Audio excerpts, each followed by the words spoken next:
इस वीडियो में हम फुलवारी कक्षा 4 कार्यपुस्तिका के पाठ 5 कहाँ रहेगी चिड़िया इस पाठ की वर्कशीट का हल देखेंगे।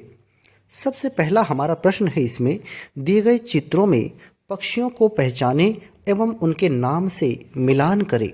यहाँ पर आपको पक्षियों को पहचानना है और उनके नाम के आगे मिलान करना है। जैसे यहाँ पर ये गोरैया पक्षी है तो गोरैया से मिलान कर देंगे, ये मोर है तो यहाँ मोर से मिलान कर देंगे। ऐसे ही ये तोता है तो आप इसका तोते के साथ मिलान कर देंगे, इसको आप तोता इस शब्द से मिलान कर देंगे। आगे देखते हैं, इसमें ये यहाँ पर दो पक्षियों के और चित्र दिए गए हैं। यहाँ पर ये कौवा है और ये बत्तख है, तो बत्तख को आप इससे मिलान करेंगे और कौवा को इससे मिलान कर देंगे। इस तरह से आप इन पक्षियों को उनके नामों से मिलान कर देंगे। अब हम देखते हैं आगे अपने दूसरे प्रश्न को। दूसरा प्रश्न है हमारा, अंडे देने वाले जीव जंतुओं के सामने हाँ तथा अंडे न देने वाले जीव जंतुओं के सामने नहीं लिखें।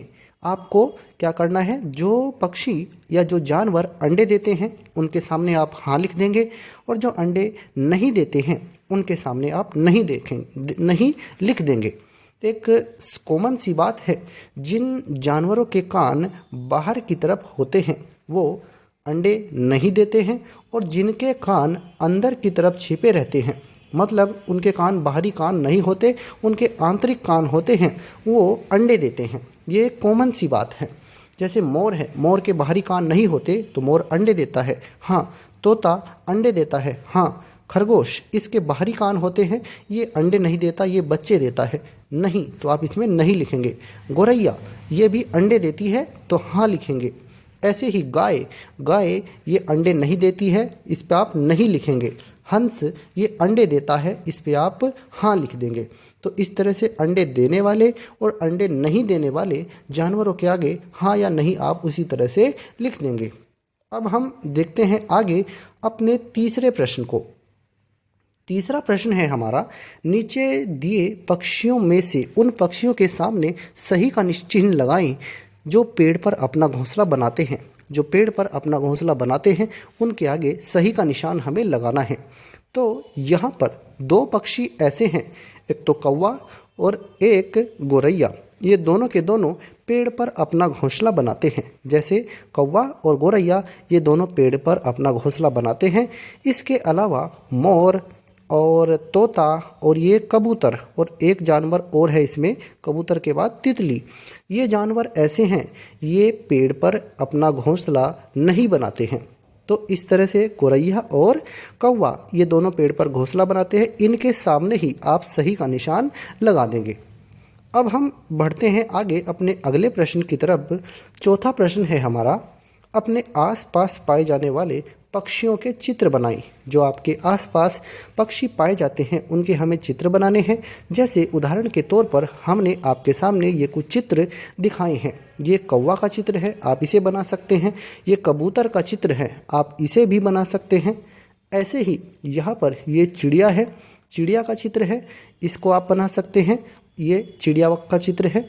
और ऐसे ही ये मोर का चित्र है, आप इसे भी बना सकते हैं। ये मोर का चित्र है, आप इसे भी बना सकते हैं। तो इस तरह से अपने आसपास पाए जाने वाले पक्षियों के चित्र आप यहाँ पर बना लेंगे। आगे देखते हैं, अगला प्रश्न है हमारा, पांचवा प्रश्न है, दिए गए पक्षियों के समानार्थी शब्द लिखें। तो यहाँ पर पक्षियों के इस तरफ नाम दिए गए हैं, इनके समानार्थी यानी इन्हें और किस नाम से जान सकते हैं वो नाम हमें लिखना है। जैसे मोर को हम मयूर कह देते हैं, तोता इसे कीर भी कह देते हैं, कौवा इसे काक भी कह देते हैं। ऐसे ही कोयल को हम कोकिला भी कह देते हैं, कोयल को हम कोकिला भी कह देते हैं। इसी तरह से कबूतर को हम कपोत कहते हैं। तो इस तरह से आप इनके समानार्थी शब्द यहाँ पर लिख देंगे। अब हम देखते हैं आगे अपने अंतिम प्रश्न को। प्रश्न 6 है हमारा, दी गई कविता की पंक्तियों को पूर्ण कीजिए। आपको यहाँ पर कविता की ये कुछ पंक्तियाँ अधूरी दी गई हैं, इन्हें पूरा करना है।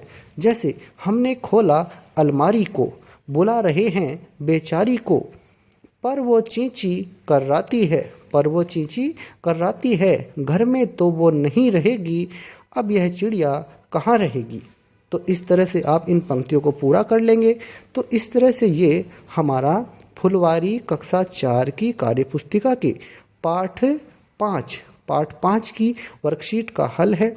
अगर आपको यह वीडियो अच्छा लगा है तो कृपया करके इस वीडियो को लाइक और शेयर करें और हमारे चैनल को सब्सक्राइब करें।